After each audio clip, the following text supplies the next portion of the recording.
Hello everybody and welcome back to Vinyl Tap, our new series that is dedicated to physical music, merch, diving into our record collections and seeing what we pull out, and generally further music chat and discussion. Thanks for the response to the first episode that was put out at the beginning of this month.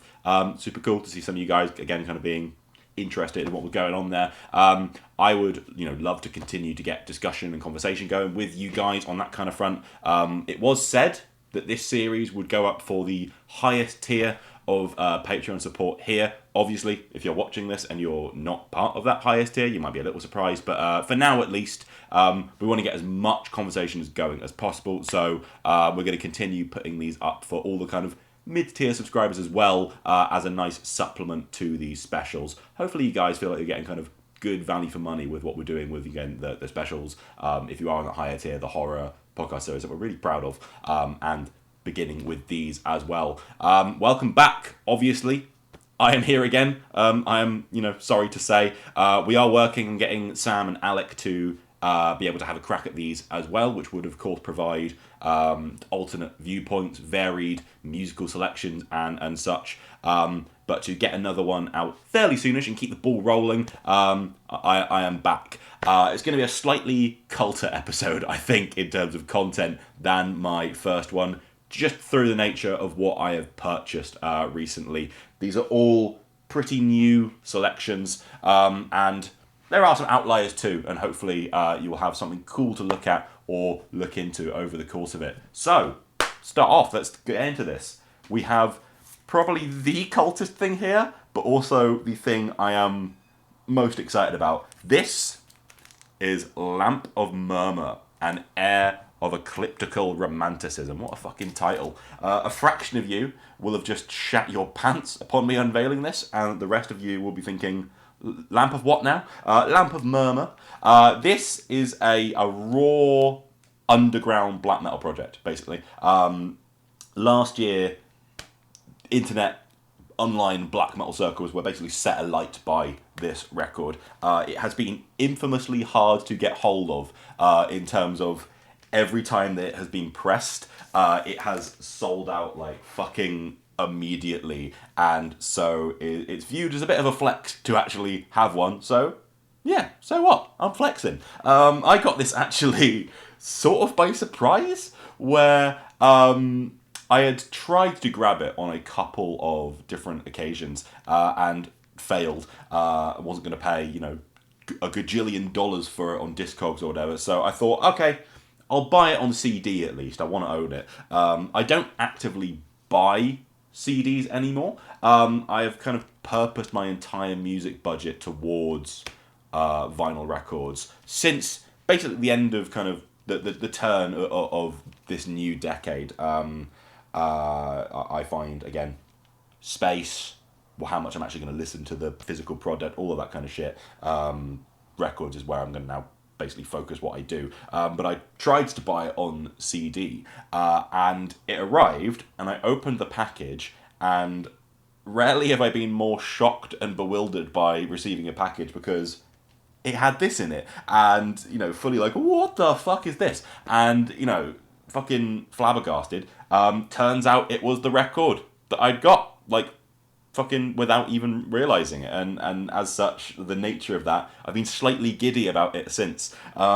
This record is fucking brilliant. It is a raw, underground sounding black metal album, so it has that lo-fi sound and all the rest of it. Just look at that cover. Fucking so black metal. But unlike, the fucking billions of bargain bin, underground, raw, totally disposable, generic, recorded in someone's bathroom black metal records that get uploaded onto Bandcamp every single year.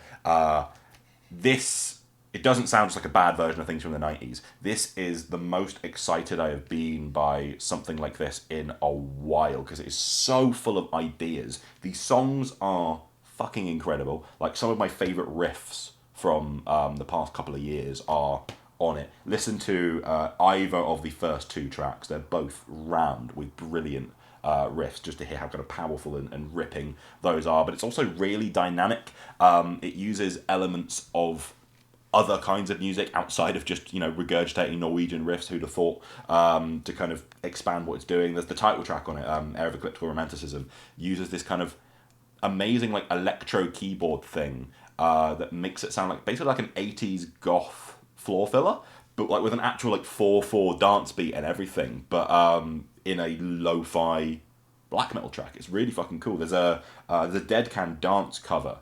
It's unfortunately not on the vinyl edition, but that was again out there, and again just kind of shows some of the ideas that are going into a project like this. The ambient parts are like super transportative, and again some of the language of them, like there's the tracks a gaze towards the hallways of a peaceless mind, and the stars caress me as my flesh becomes one with the eternal night. Fully that kind of vibe, but again full walking out into the woods, into the night kind of experience. It's got exactly the immersive world building quality that I think the best black metal like this has to have to really work to its fullest. There's this kind of, I guess, again, underground trend at the moment of like vampiric black metal, in the very raw underground sense. You might hear people talking about names like Old Nick and other kind of projects like this.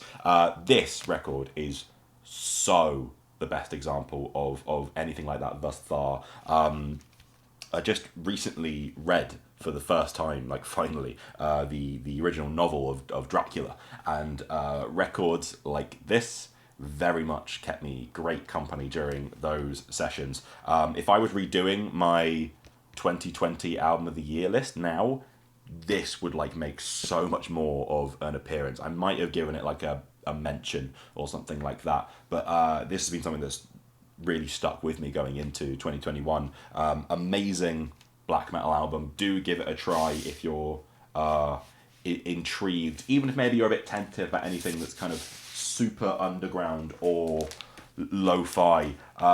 Being a kind of prolific one-man project as well, I believe that there is a new record coming very, very soon. He's unveiled the cover art for it, and it has it's a homage to the Sisters of Mercy Floodland cover that we just did on Album Club very recently. And again, that's another kind of look into some of the vibes that are going on there. But if that comes out very, very soon, I would love to talk about it because I fucking love this record. Lamp of Murmuur, Heir of Ecliptical Romanticism. Next up is Paradise Lost and Draconian Times. This is the new 25th anniversary edition that was put out last year, I guess, and a record that was just an absolute must for my collection, because this is just like one of the great metal records of the 1990s, particularly from a UK and from a kind of darker persuasion and perspective. The band who basically established gothic metal as like a viable kind of scene or idea. They'd originally done it in a kind of horrible Death Doom context. This, gradually bringing in more and more like hard rock metal pomp. This is the sound of 1990s gothic metal being brought into like arena filling anthems, but with so much grace as well. The blacker album, if you will. If you were at Bloodstock earlier this month, you may have been present to see Paradise Lost perform this in full, and I was there and I fucking loved it. Any set that starts with enchantment and that full together like a fever, just I'm so into it immediately. An absolutely gorgeous, timeless song, and this album is full of them. If you like your metal bangers, put like Hallowed Land into The Last Time on Hearts Beating. You can't get too much better. There's shit on it as well they don't normally play, like fucking like Once Solemn and stuff like that. It's like how are you not doing that on the reg?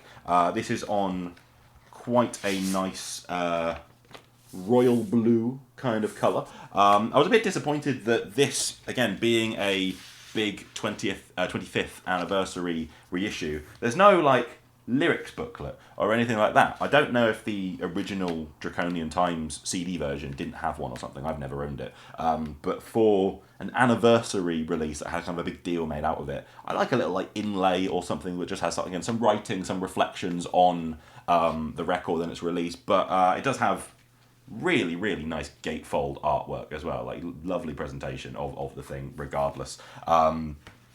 Probably is the best Paradise Lost record. Like, the question of whether the second half of this record is quite as consistent as the first when put up against even like new records like Obsidian from last year, which is super consistent all the way through. But seeing it live recently and just loving the entire thing and how big stuff like Yearn for Change or Shades of God on that second half sounded, a forever classic.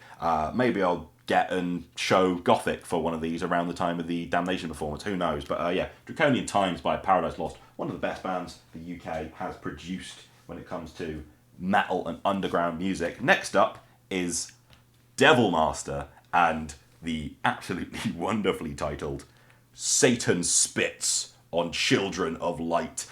This record is fucking brilliant. I love this shit. One of the most unique sounding bands in heavy music at the moment.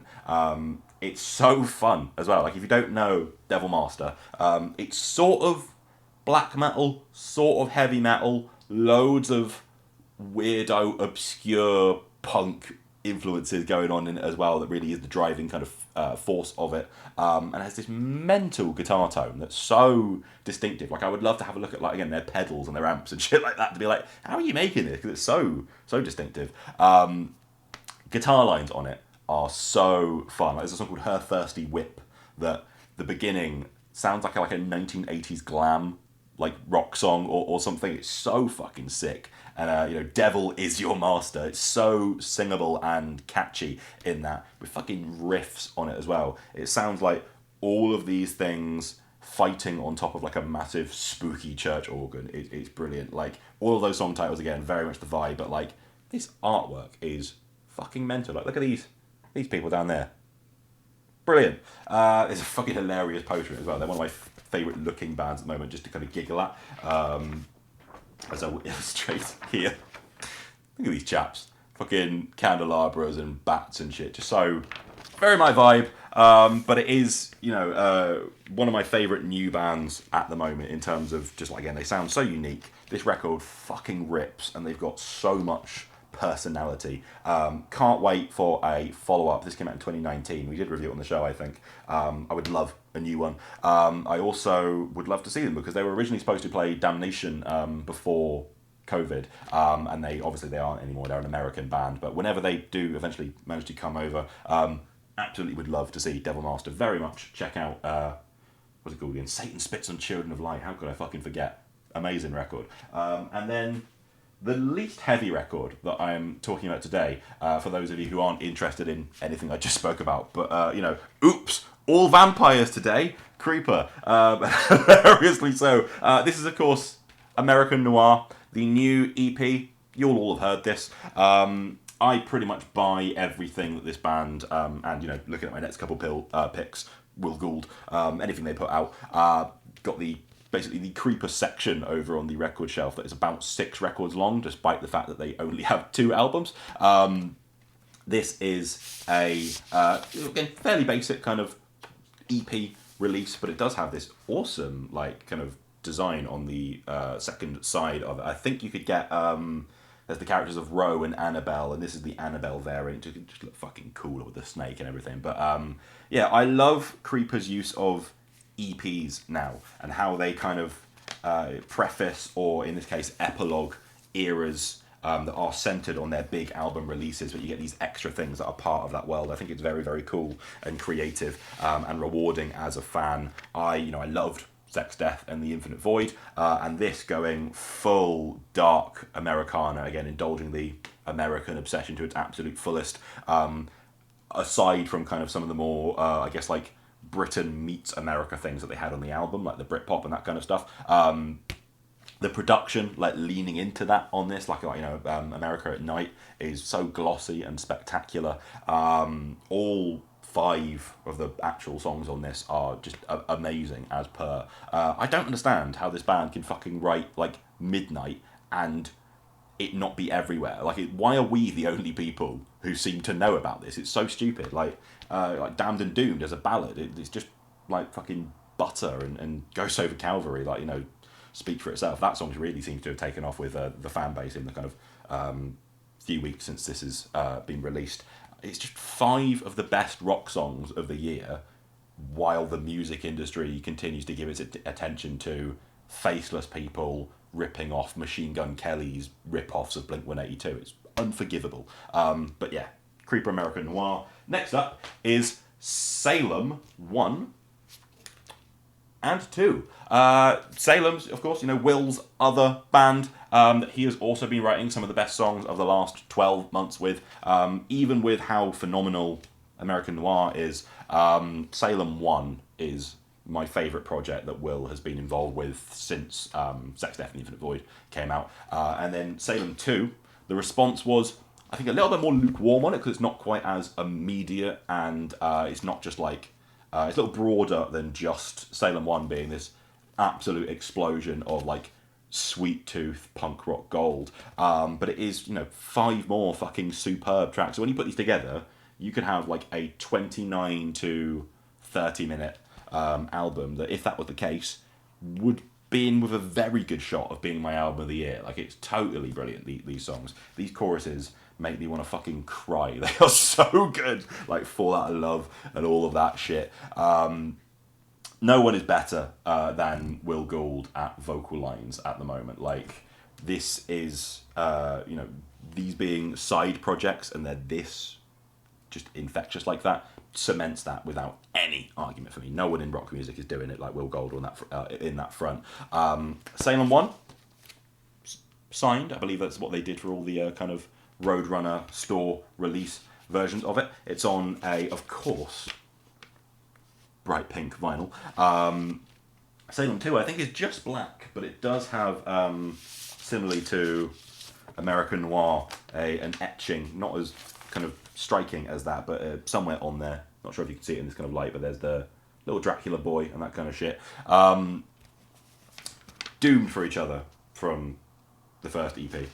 That's my one. Like, for all of the brilliant songs on there, I feel like if I got to see Salem in the kind of right environment with the right people around me and that song hit, I would be in a vulnerable position emotionally. Alright, another release from this year, Darkthrone and Eternal Hails. Any new Darkthrone album is always a cause for celebration for me. It's like heavy metal coming home. I love all of their forms and sounds from over the years, and this, taking their current doom obsession to like its maximum point to date, it's fucking startling, like, at first, how far they went with it. Like, I get why this is the most divisive Darkthrone record in a very long time, I think. Like, you're going back to probably the 2000s for one that has kind of turned as many people off as have gone with it. The production on this record does not sound like an album from the 21st century. It is insane. Like, it's going to be the new thing in my head that is the kind of benchmark of when I think of, like, dead production. Like, dead snare, dry as fuck. While, you know, playing slow, doomy songs, it's definitely for the dedicated few. This one in approach and tone, like, going so cold and so dead, I love that. It's so atmospheric and really pure in its intent of what it's trying to be. Like, they had a vision of what this record was going to be, and they fucking stuck to it, and whether you like it or not, that's what this album turned out being. I think vinyl is the right format for it. Like, again, you have that kind of thing and you stick it on and just float in that vacuum of space, like the really lovely album cover. It's been quite cute to see how just stoked Fenriz has been about getting this artwork for an album, which is something that I believe that he had been kind of in love with since he was like saw it in a book as a child or something like that. You know, fucking great riffs on it as always. Like, Hate Cloak is so big and anthemic despite the kind of dryness of sound, and you know, when he goes Eternal Hails, one of the best moments of the year. There he is, king of the fucking world, Fenriz. Hilariously credits himself as Mohawkwind this time around. And of course, Nocturno Culto. Darkthrone records are always something that you want to kind of buy on vinyl as well to see the liner notes and dedications and shit like that, because these are old school dudes with old school attitudes when it comes to really putting work into that kind of thing. And some of Fenris's stuff in this is bizarre. Like, he dedicates it to the victims of the Challenger space shuttle, which is of course something that happened maybe 30 to 40 years ago. I guess it's just to do with the kind of space vibe of it and what his head's been at. Again, just like an interesting little thing. And he also writes, Fenris hails the sports of biathlon, ski jumping, Nordic combined, and possibly our greatest athlete, Jarl Magnus Rieber, who I googled, and he is like a Norwegian ski jumper. So I don't know why Fenris been super fucking into the Winter Olympics, just to the degree of dedicating eternal hails to... Who knew that ski jumping was like the most hail-worthy sport? But Fenris said it, and I'm not going to fucking argue with him. I also have kept somewhere in here. You'll notice the jump in editing there because it took me about 30 seconds to actually get this out. But I kept the front little sticker, the advertising thing, just because I don't think it says it anywhere in like the liner notes or anything, and I want to have 5 heavy dinosaurs looking in wonder and bewilderment at the stars. So that is staying in the sleeve along with the liner notes and the record itself. It's fucking metal maniac music, and God bless Darkthrone for continuing to provide that for us. Okay, another of the iconic Norwegian black metal bands is next, but good God, if this is not a entirely opposed record. This is Ulver, and this is a brand new edition that Peaceville have just put out of Ulver's album from 1998, Themes from William Blake's The Marriage of Heaven and Hell. Highly significant because this is basically the album that they left black metal with. Again, this is kind of like the Death Heaven leaving black metal and writing an indie record of its day, of the late 90s. If you liked the fucking brilliant like goth synth pop record Flowers of Evil that they put out last year and were wondering, I guess, how a Norwegian black metal band got on the path to making something like that, this is the famous departure point that goes to making that story. But it's not like that record, and it's absolutely its own preposterous kind of beast. This is a double album. It's 2 like 45-minute discs that, as the title suggests, is based entirely around the works of William Blake, and it is a lot. It is one of the most ambitious undertakings in the history of I guess black metal adjacent music, and I'm sure some would say calamitously so. I know that Sam loved that new record.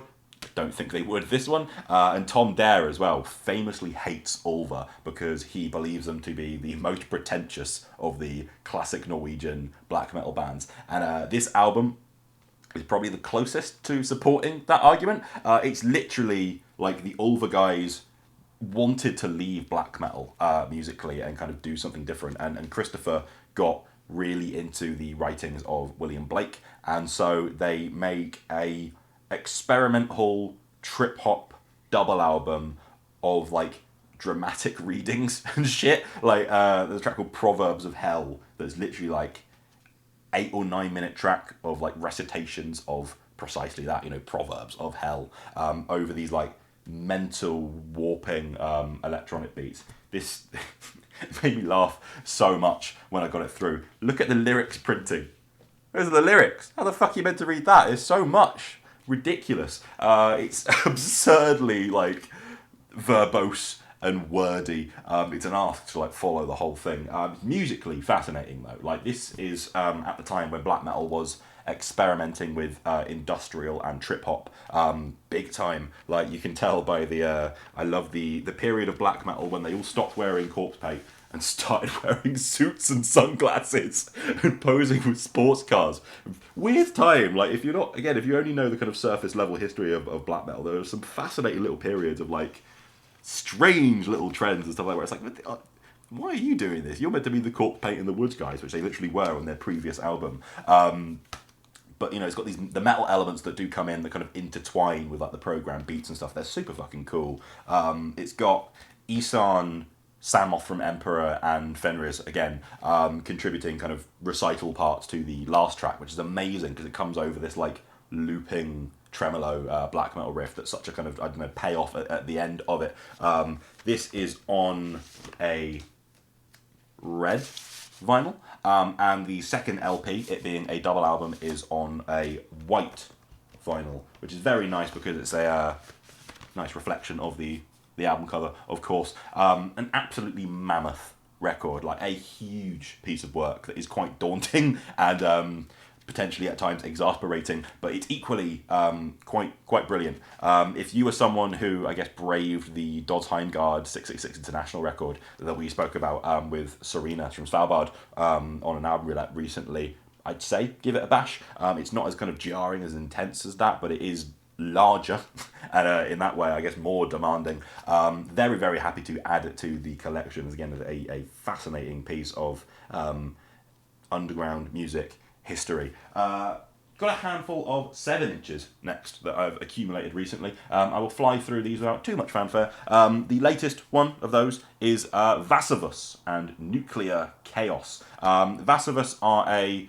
UK death metal band for fans of like murky and murderous, filthy darkness, like Dead Congregation and Grave Miasma, those kind of bands. Like, again, old Morbid Angel, Immolation, that kind of shit. Super driving and evil riffs with like nasty, swampy, dark as hell guitar tone. I think that this 7-inch came out just before their first album in 2017, which is very good.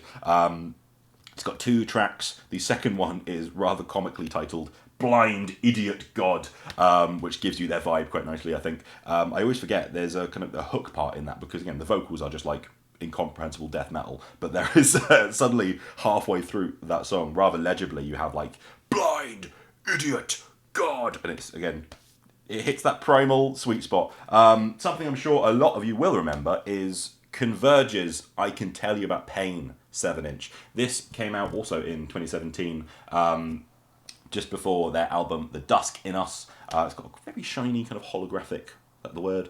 I don't know, sleeve again, very striking. And again, as their kind of first new music from that album, got blood pumping amongst people fucking massively. It's maybe been slightly forgotten about since because, of course, the Dusk in Us album came out and was so fucking huge, brilliant and worthy of return listens. I Can Tell You About Pain, of course, on that album. One of the hardest tracks that Converge have ever written. Like, absolutely fucking ludicrous thing of a song. The real thing that I think this 7-inch is worth owning for is the B-sides track, which is called Eve, which if you've never heard, I would definitely say go and seek it out because it's about 3 times as long as I Can Tell You About Pain, because it's much on the kind of the slower post-metal side of what Converge do, and it's fucking great. Like a really, really fucking quality song. It's the kind of thing that you, I guess, would love to see them whip out on, like, kind of in the Blood Moon environment, that kind of thing. You know, when they kind of dip into some of the rarity kind of tracks that they do and some of the cool picks, like Eve would work tremendously. Phenomenal, like, building, brooding kind of track that is tremendously heavy when it, like, reaches its apex.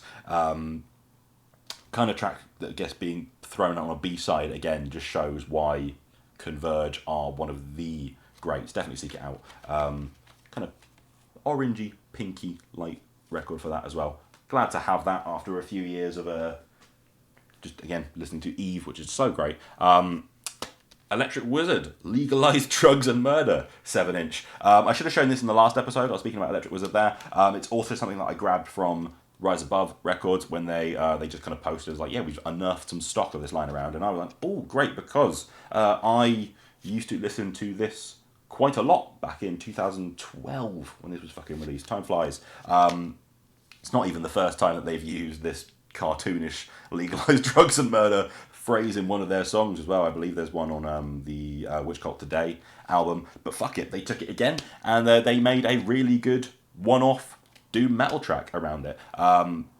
riff is thick as fuck. The chorus is insanely catchy as well, like with kind of that way that Justin is so kind of peerless at, I think, actually, that kind of, just again, proclamations of these kind of things, super fucking catchy and sticky, which is why I used to listen to it so much. And then it has the B-side Murder and Madness, which is spooky as fuck. It's an instrumental. It's got kind of just one repeating riff idea, but it builds these kind of like creepy keys and like horror whispers around the edge, that kind of thing. It's a big bad horror trip song.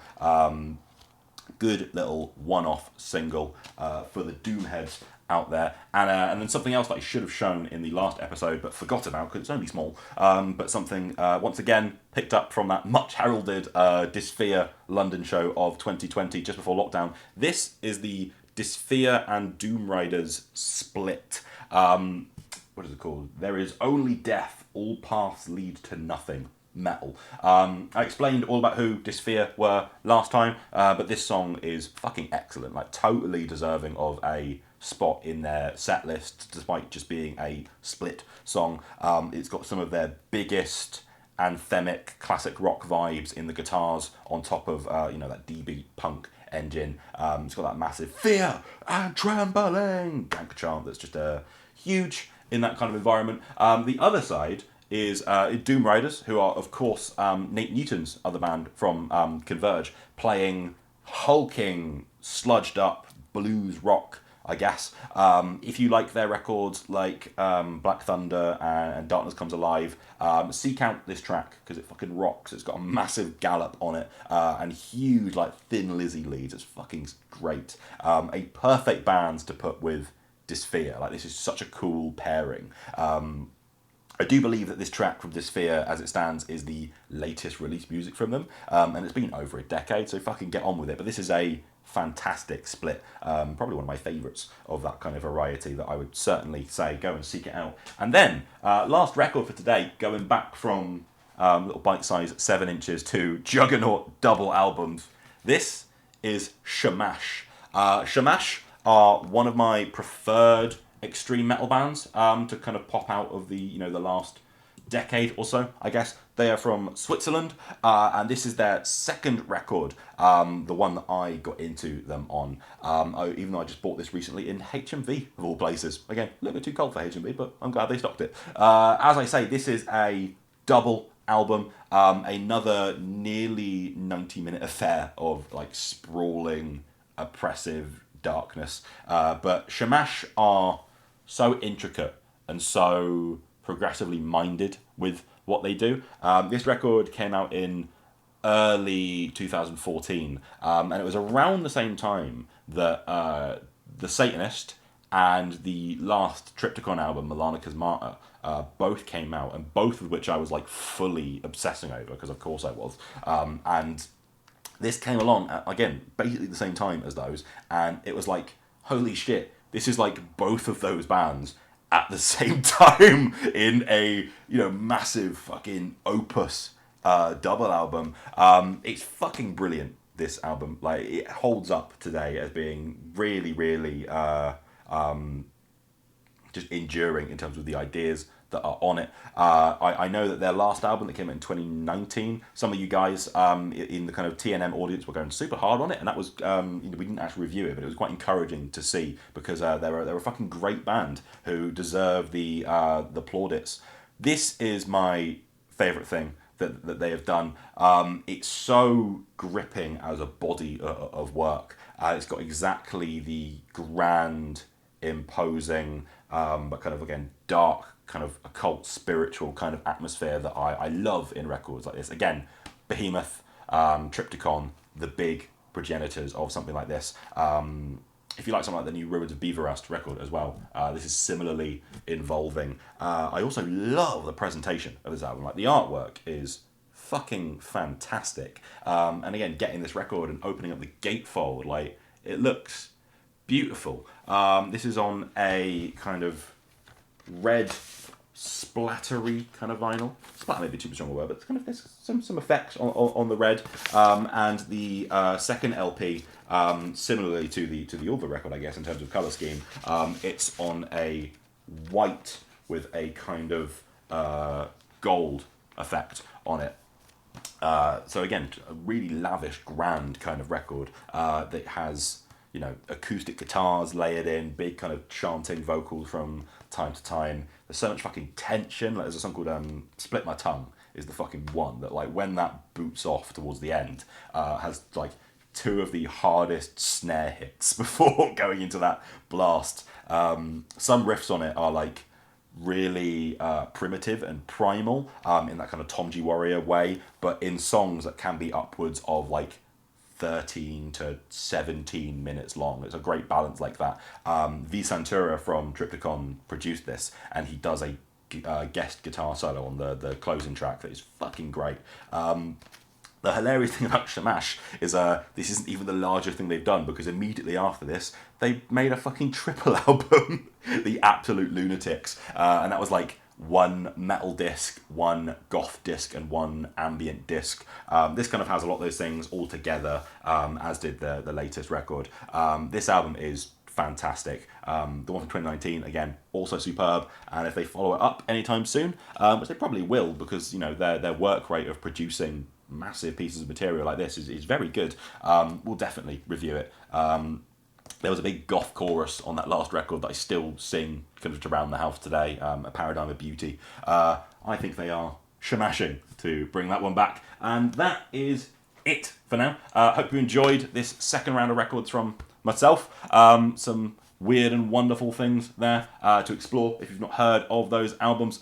Hopefully the next one of these will be from one of my co-hosts, to show off some very different collections of records. I've obviously been deep in the evil stuff, apologies. I can only be true to myself, but I do have some other varieties of things as well that can be dug into, I guess, as we go forward with these. Let me know what you made of it. Shout at me at how jealous you are of my Lamp of Murmuur record, or more likely, how little you care and how little you are impressed. But, let me know what you made of this. And part 2 of the Biffy Clyro special is going to be coming this week, so I look forward to that. This has been Vinyl Tap on That's Not Metal, and we'll see you again soon.